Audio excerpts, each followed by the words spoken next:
Den Anyar Jombang.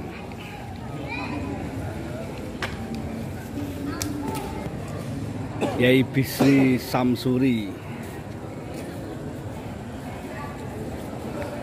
Suasana para santri mudzakarah.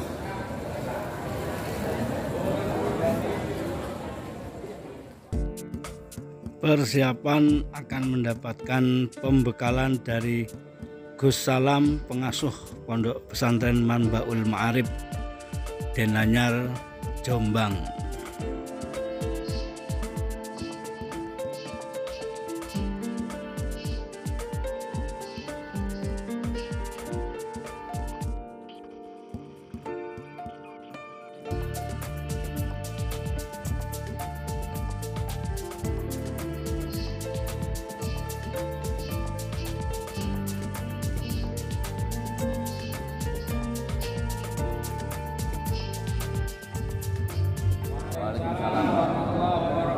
Sambutan Ketua DPC PKB Blora Gus Hakim.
Ziarah ke para makam, khususnya pendiri Nahdlatul Ulama dan pendiri PKB. Pada kali ini kami dari Blora sejak tadi pagi berangkat dari Blora jam 8 kita menuju ke makam Syekh Jumatil Kubro di Mojokerto, yang kedua di makam Mbah Wahab Hasbullah, yang ketiga ini tadi ke Mbah Bisri Samsuri, dan ini mohon kami dari DPC Blora dibekali, disuwuk Yai. Jadi ini kita sudah ikhtiar dohir dan batin. Jadi sebetulnya kita, dari teman-teman ingin jangan rawuh ke Blora, tapi mungkin waktunya kita harus sowan sendiri ke sini, jadi kita ngerepot ke jenengan. Dan nanti terakhir kita ziarah ke makam mas saya Pak Kiai Haji Abdurrahman Wahid beserta Mbah Hasim Asy'ari. Jadi mohon doanya, kami dari Blora minta bekal untuk menuju kemenangan PKB. Dan sejarahnya memang PKB di Blora ini di Blora memang daerah merah, tapi alhamdulillah tahun kemarin 2014 kita dapat 5 kursi. Alhamdulillah tahun 2019 kita dapat 8 kursi. Secara suara kita menang di Kabupaten Blora. Harapan kami ini minimal, karena Blora itu terdiri dari 8 dapil, kita bisa 5 dapel, kita bisa naik setiap dapel minimal 1. Jadi target yang diminta oleh Ketua Umum maupun Ketua DPW Jawa Tengah, kita ditarget tambah 5 kursi. Maka itu walaupun berat, kita targetkan 13 kursi minimal untuk kabupaten, provinsi dari 1 jadi 2, dan untuk DPR RI dari 1 juga jadi 2. Melesetnya bisa dari target 13 itu melesetnya bisa 15 atau 16. Biasanya melesetnya naik. Dan ini sebenarnya masih ada yang tinggal, sebenarnya Pak Bupati juga berkenan hadir, cuma kemarin malam mendadak ada info beliau ada di Bogor sama di Subang.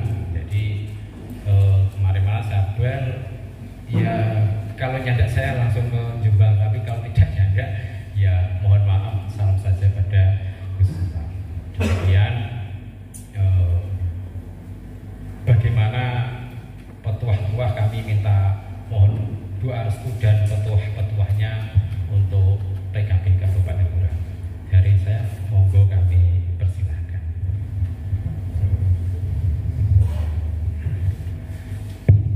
Assalamualaikum warahmatullahi wabarakatuh. Kalau tak sambil berdiri mawon benda kesuat. Lahumbu kenaan lah. Salatu wassalam sofa wajdabahu binubuwati wa risalah wa ala alihi wa sahbihi wa mawalah mabadah. Yang saya hormati para kiai, para sesepuh, para bini sepuh, khususnya segenap jajaran Dewan Syuro PKB Kabupaten Blora dan jajaran Dewan Tanfid Kabupaten Blora yang dipimpin langsung oleh Ketua Tanfid DPC PKB Blora. Alhamdulillah wa syukurlah, malam hari ini kita semuanya diberikan kemudahan, kesempatan, kesehatan di tempat yang baik, momentum yang baik, dengan niat yang baik. Semoga silaturahmi ini semakin menambah kedekatan kita dan semakin memperkuat semangat kita, dan juga yang terpenting adalah menambah keberkahan dan manfaat dari hidup kita. Amin. Langsung awal, mungkin ada 3 fase yang akan saya sampaikan di sini. Pertama sejarah, yang kedua adalah mungkin pengalaman dalam hal kerja politik, dan yang ketiga adalah mungkin nanti urun rembuk. Pertama tentu kami segenap keluarga besar Pondok Dinanyar Jombang menyampaikan terima kasih yang luar biasa karena semuanya yang bisa rawuh di sini dan bersilaturahmi dengan kami. Kami punya keyakinan bahwa setiap tamu, apalagi pejuang-pejuang seperti panjenengan ini, akan selalu membawa kebaikan dan keberkahan bagi Pondok Pesantren Wal Ma'arif. Apalagi Pak Ketuanya tadi itu kayaknya optimisnya luar biasa. Tapi penting, optimis itu penting. Optimis itu penting. Makanya ada sebuah ayat yang mengatakan wa ja'alna minhum a'immatan yahduna bi amrina lamma sabaru wa kanu bi ayatina yuqinun. Bahwa Allah Ta'ala menjadikan banyak para nabi dari Bani Israel. Jadi Bani Israel itu sebenarnya Bani sing banyak melahirkan para nabi. Tapi sing saiki kelakuan koyo ngono gak semerap niku. Tapi hampir semua nabi itu kan setelah Nabi Ibrahim jalurnya Nabi Yakub, dan itu adalah Bani Israel semuanya, kecuali Kanjeng Muhammad SAW yang melalui jalur Nabi Ismail. Dari ayat ini Allah Ta'ala mendahului bahwa 2 hal penting yang menjadikan Allah Ta'ala itu mengangkat para nabi dari Bani Israel, dan nabi pada zaman itu juga banyak yang merangkap sekaligus sebagai kepala negara atau pemimpin politik, kados Nabi Sulaiman, Nabi Daud dan seterusnya. Ada 2 sifat yang mereka miliki.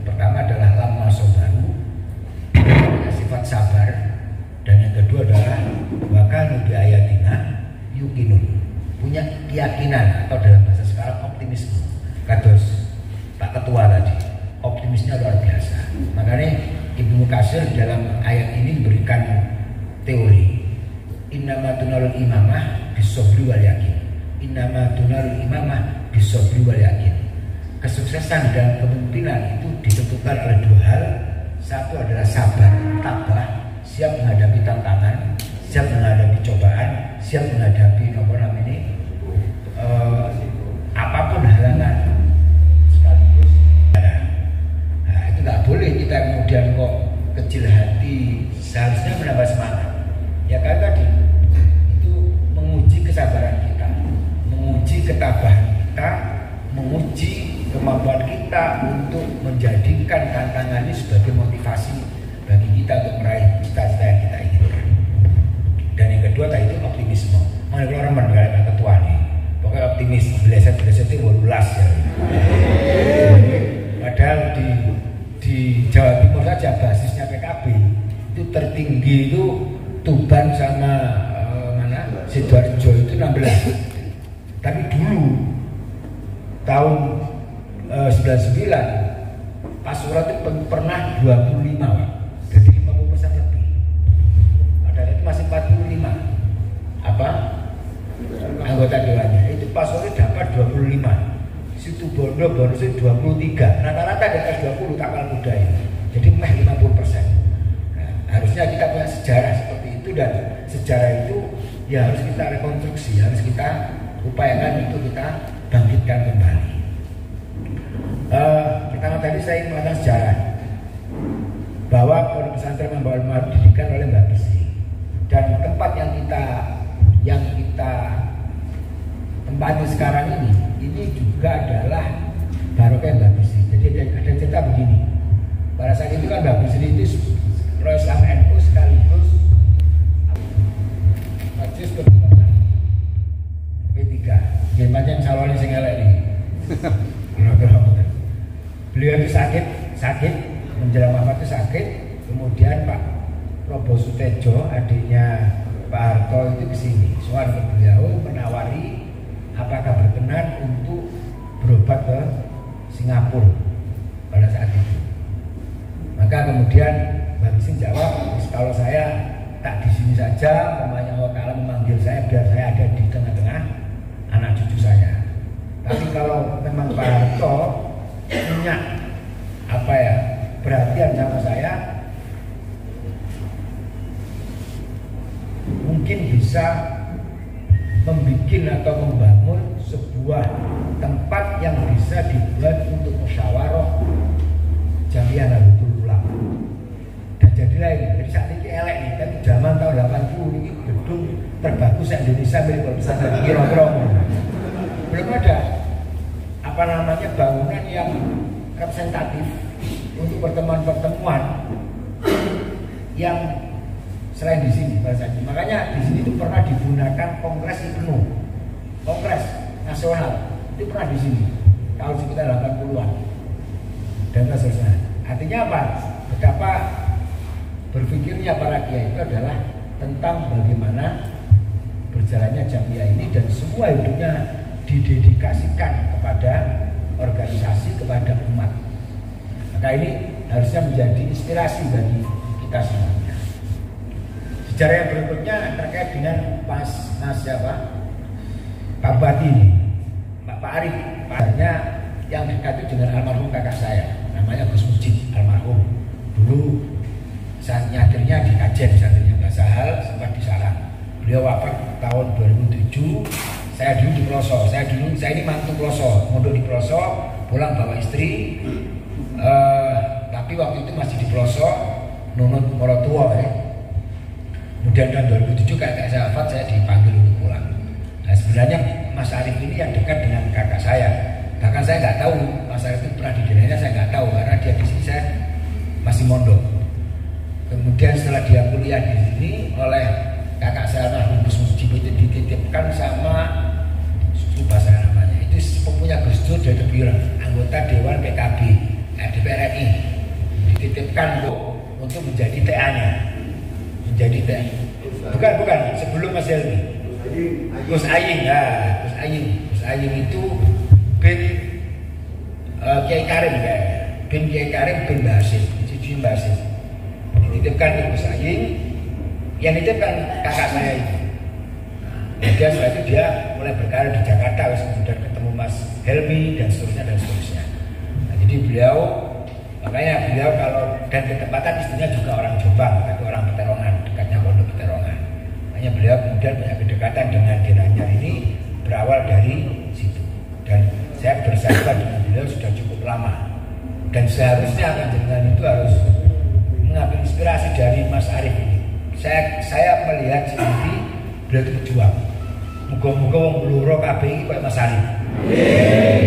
Punya apa ya? Ruh perjuangan, ruh jihadnya itu kuat sekali. Saya dulu nganter dia ini waktu nyalon pertama di mana? Uban, Bojonegoro kalah. Mulai soal kiai-kiai untuk minta istikharah sampai maju itu sering saya temani. Tapi beliau gagal di situ sama tidak putus asa, sama sekali tidak putus asa, dan malah mungkin karena keikhlasannya, karena perjuangannya, kemudian diambil Mas itu sebagai staf khusus kan begitu. Kemudian maju lagi dan dia orang yang menurut saya sistematis di dalam berpikir ini. Makanya dia maju di Blora ini kan gak langsung di RRI ya, tapi diambil provinsi. Itu menurut saya pilihan yang sangat rasional, logis dan tepat.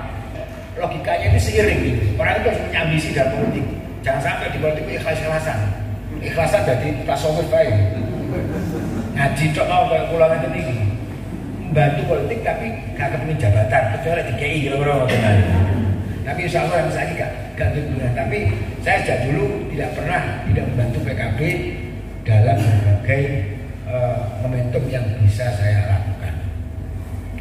Maka menurut saya apa yang panjenengan punya Mas Arief ini luar biasa dan harusnya menjadi inspirasi, menjadi semangat bahwa dia ini orang yang rasional, sistematis, manajemennya juga bagus, tapi punya semangat yang tidak pernah berhenti. Insya Allah panjenengan ini sifat-sifat bagus si Mas Arief ini. Berulas mau kayak sanggup pakai itu. Nanti Lurah tahu sono Pak Ketum dikai awat khusus di Blora ini. Jelas. Ini penting jadi sejarah Denanyar, sejarah Pak Arief harus menjadi inspirasi karena menurut para sejarawan inna fit tarihi ablaghu ilmin. Sejarah itu mengandung ilmu yang sangat dalam. Kalau kita mau mengambil inspirasi dari sejarah yang pernah kita ketahui. Yang kedua, tentang perjuangan ya. Jadi kulo sendiri sebenarnya matur nuwun. Panjenengan mau menjadi kader PKB itu, menurut saya juga terima kasih. Pertama, kenapa? Karena PKB ini lahir dari NU. NU itu lahir oleh salah satunya kakek saya. Makanya saya di mana-mana di NU itu selalu ngomong, panjenengan pengurus PCNU, pengurus MBC, pengurus ranting itu adalah pejuang Nahdlatul Ulama. Kalau saya itu penikmat Nahdlatul Ulama. Yang pejuang itu kakek saya itu penikmat. Lu nggih kula iki dundalan iki kula putune Mbak Bisri. Lek gak putune Mbak Bisri, kira-kira rantingnya gak payu. Kira-kira. Gitu. Dan mulai mesti minimal gue berkat. Lek gak gue amplop minimal gue berkat. Gak tau melok ulun.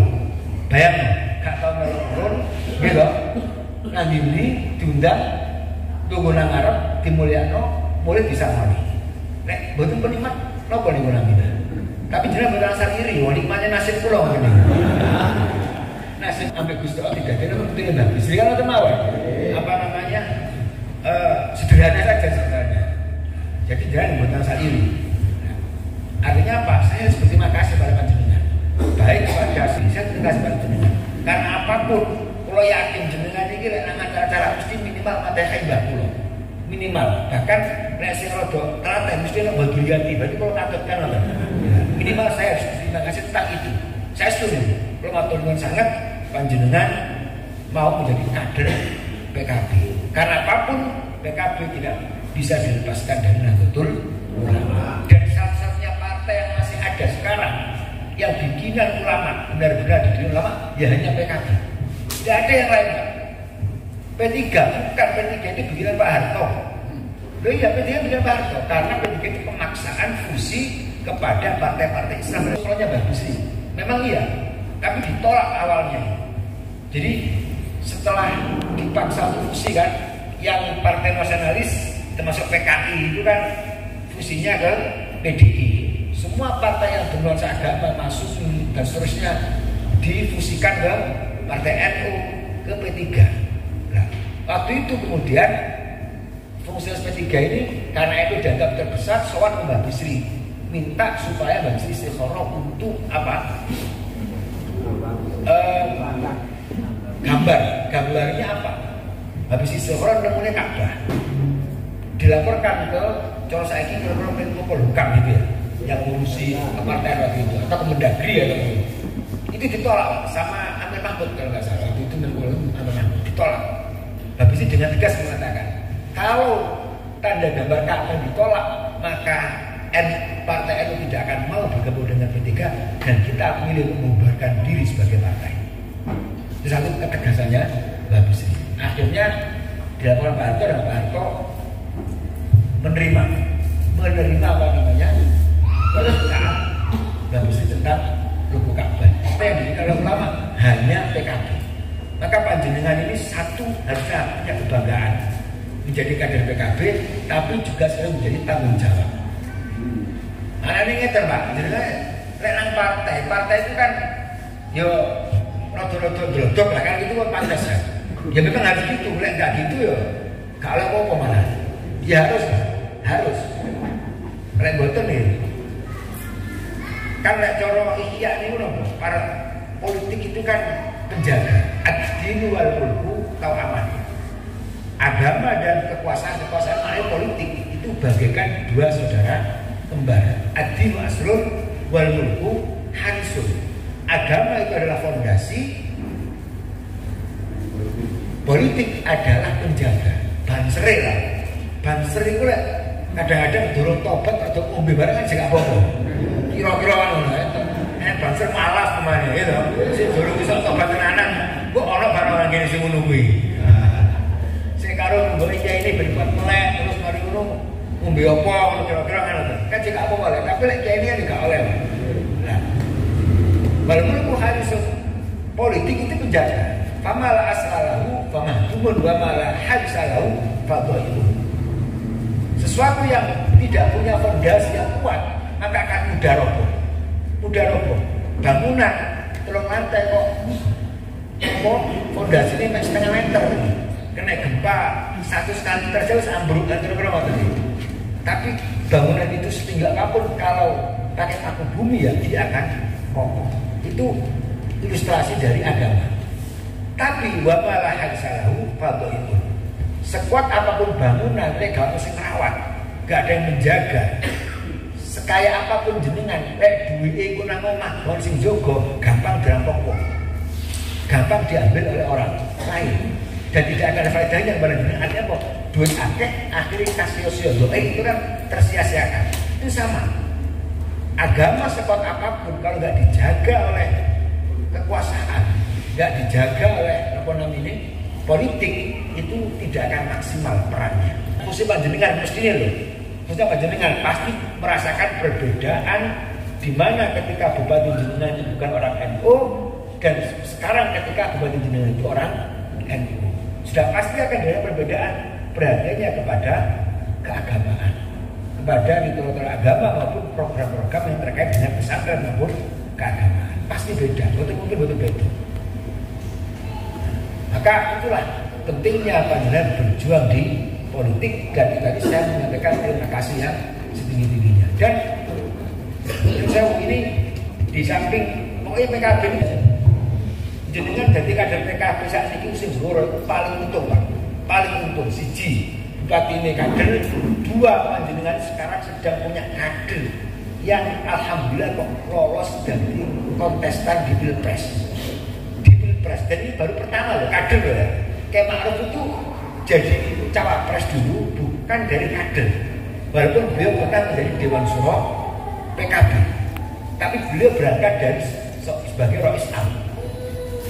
Gus Dur dulu menjadi presiden bukan melalui pilihan langsung, tetapi apa? Melalui DPR. Ini baru pertama PKB ketua umumnya bisa menjadi calon wakil presiden, dan satu-satunya Pak, semua partai ini yang punya cawapres hanya PKB. Wong yang ketua partai kan hanya dua, Pak Prabowo sama Caimin. Dan dari cawapres 3 ini yang ketua partai cuma Caimin. Dari 3 capres yang ketua partai hanya Pak Prabowo. Jadi kudu syukur Pak, harus bersyukur benar. Cara mensyukurnya ada dengan bekerja keras, bekerja sungguh-sungguh, dan punya semangat yang tidak boleh padam. Itu cara mensyukuri situasi ini. Belum tentu ini 5 tahun lagi, 10 tahun lagi ini ada kader PKB lagi yang bisa maju loh Pak. Tapi dengan keberaniannya Gus Muhaimin maju walaupun dengan banyak resiko, apalagi ketika beliau manuver ke Pak Anies, ini sebenarnya merupakan perjuangan beliau dan pengorbanan dalam tanda kutip beliau untuk menjaga eksistensi kader NU di politik nasional. Gus Muhaimin itu berkorban loh Pak. Hasilnya kan semerap ya Mbak, belum deklarasi itu dicelok KPK. Enggak kan? Belum deklarasi. Kemis konangan lek kantin Pak Anies, malam Jumat keluar berita apa? Karena bocor itu. Aslinya itu desainnya ini agak bocor sampai deklarasi. Ternyata konangan Demokrat ngamuk, akhirnya nopo bocor di media. Belum ada sehari Pak, bocor di media ini jam 4 sore, jam 7 malam itu sudah keluar berita dari KPK langsung juri bicaranya bahwa Caimin akan dipanggil oleh KPK. Ini kan tantangan Pak, ini kan pengorbanan Pak.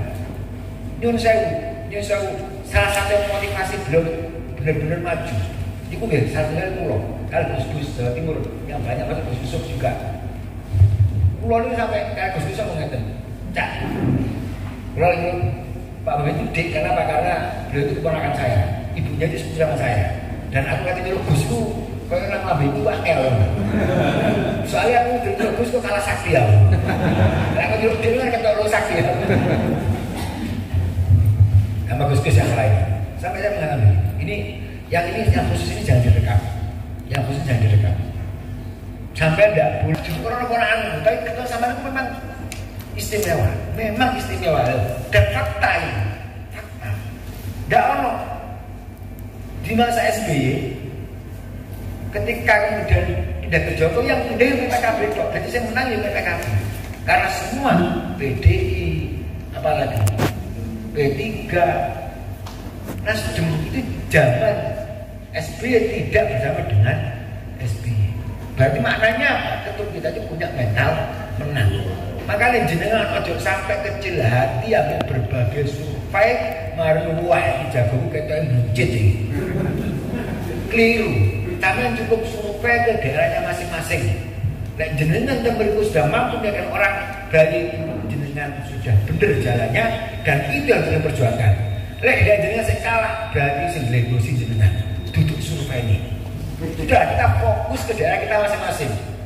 Pulau gak bakal mikir Remburo, jenengan gak usah mikir Jawa Timur. Istilah Imam Ghazali itu man adaro nadirohu at abah khotirohu. Wong itu lek kakean tolak-toleh atine malah gak tenang. Orang itu harus fokus masalah ini, harus fokus. Misalnya kakean tolak-toleh soalnya darah yang besar ini. Monggo kita fokus ke masing-masing. Jenengan ketua PAC fokus ke PAC-nya. Terus gak usah ngurusi PAC kok gak pati kerja. Wis urusane belajar urusane DPC. Nek ono PAC gak pati kerja urusane DPC. Senes urusan jenengan sing sesama PAC. Panjenengan tugasnya adalah konsentrasi bagaimana PAC jenengan menang, ranting-ranting di jenengan semua kerja, semua semangat baik untuk pileknya maupun untuk pilpresnya. Dan saya berharap PKB menjadi partai yang solid, tidak ada satupun kader yang kemudian tidak mendukung ketumnya menjadi dalam pilpres. Jangan sampai pulang dipecat orang. Karena dia menjadi partai solid, harus solid. Tantangannya gede. Kan kadang-kadang ada itu kalau krono, aku gak apa-apa pilih PKB tapi pilpres tak kalau liane. Kulo sing senes nopo struktural. Saya ini nggak punya jabatan struktural sama sekali. Asalnya saya ini dipecat loh nih. Krono keseringan oleh PKB. Tapi kalau syukuri, saya aja. Ini saya ubah ini soalnya kulo ini dodolan nggak terliane sinten. Amin nih Pak. Insya Allah bangun asrama terbaik cukup. Bangun asrama terbaik cukup Pak. Tapi buat apa? Buat apa awal hidup tidak untuk berjuang itu buat apa? Maka monggo panjenengan yang benar-benar kader PKB harus tegak lurus dengan partai. Pileknya juga harus berjuang, pilpresnya juga jangan main-main. Sudahlah, walaupun survei mengatakan kita ada di bawah, tapi dengan modal dua tadi, sabar, tabah, dan optimisme, insya Allah cita-cita kita akan dimudahkan Allah SWT. Dan sajane awake dhewe wis iku jan. Duduk mental awake dhewe, Pak. Ya jenengan lihat sendirilah. Tadi baru di Jember juga begitu luar biasa sambutannya. Makanya kalau takut, harusnya Jawa Tengah berani mengadakan acaranya seperti itu juga. Harusnya kemarin Bluro, bupati ini, apa namanya? PKB harusnya berani tekan satu saya gak iso bupati. Makanya gak iso Pak Arif nang tak seneni Pak. Paman kapate tak akon alumni gak iso. Apa jenenge? Tekan 1.000 ke acara jalan sehat. Amin namanya. Nah, apalagi ya kita bukan apa ya? Menari di atas apa namanya? Sengsara orang lain. Tapi situasi itu seakan-akan memang menguntungkan kita, Pak. Situasi ini loh, tanpa kita desain, tanpa kita berusaha ke sana, itu banyak hal-hal yang kemudian memperkuat kondisi kita. Contoh ini juga diceritakan oleh Pak Mami. Pak Mami itu ketika dipanggil KPK, ya jenis wong barang itu mesti adil, Pak. Tapi di luar dugaan, yang belain dia ini luar biasa, bukan dari internal. Dari semua, bahkan Pak Mahfud MD yang sekarang menjadi apa kompetitornya, itu waktu itu juga bela Cak Imin. Saud Situmorang, mantan KPK, Abraham Samad, mantan KPK, itu semua membela Ketum.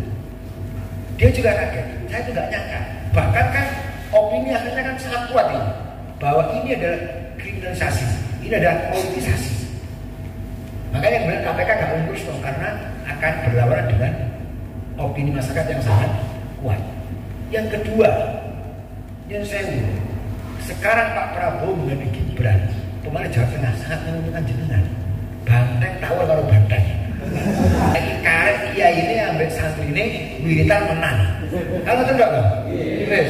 Ben taruh mau, lek perlu digawe no apa jenenge? Pakani terus, ya taruh terus. Aku tak kerja. Pun tau lek jenengan bisa macam kan semuanya jenengan Pak.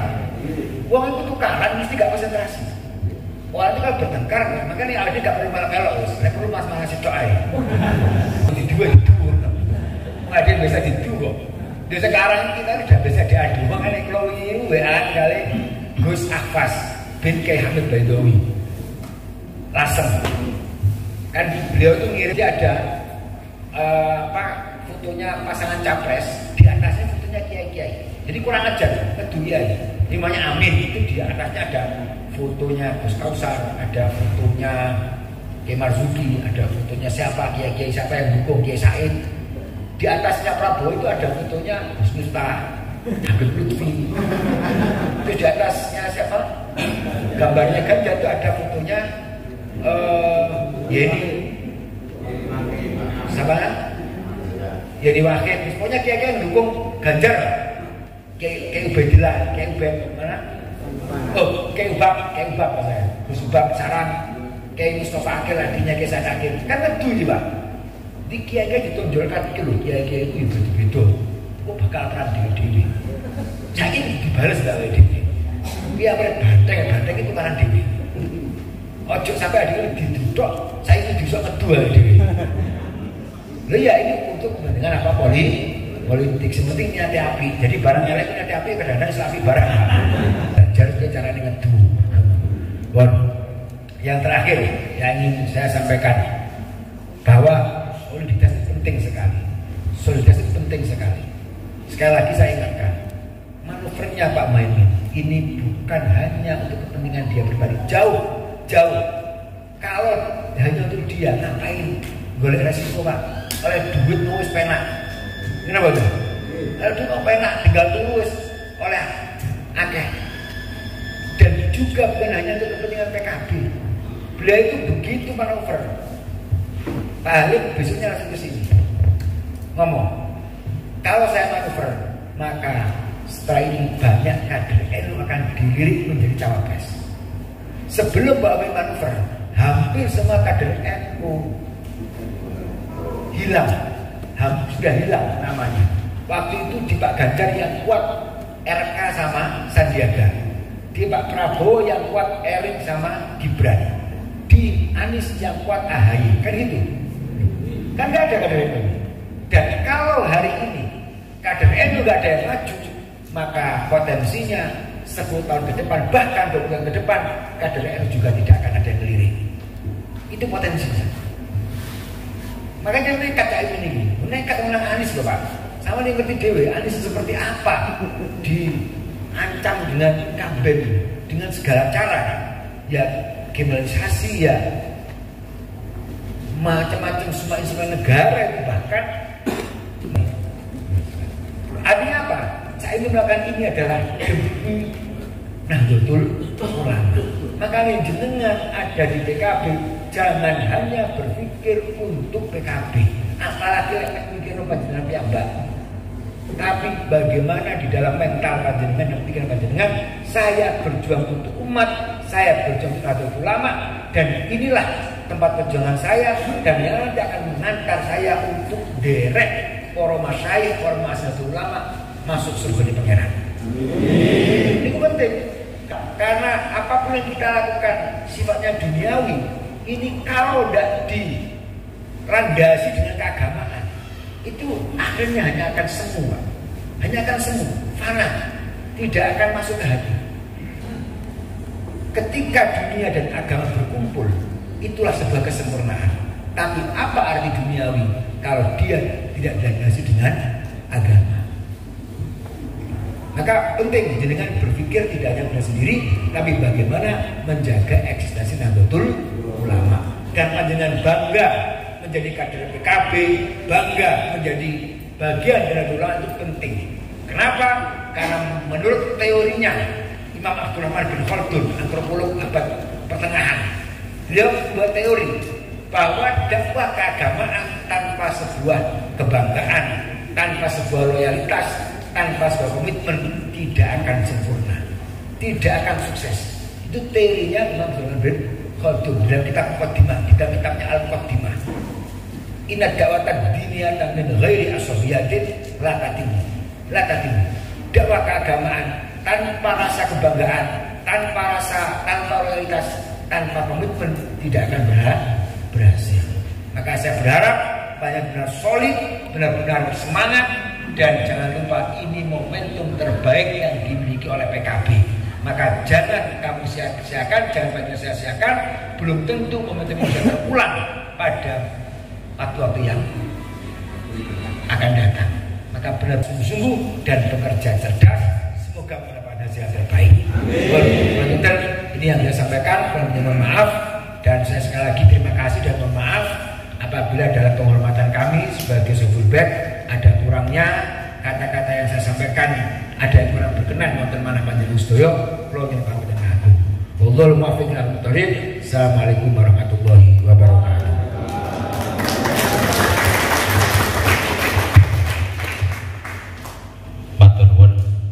Yang kita terima, jadi ini kalau perlu ada tanya jawab biar lebih memantapkan diri. Jadi ini yang kita PKB solid, PKB menang, PKB Anies solid menang, perubahan solid, amin menang.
Ya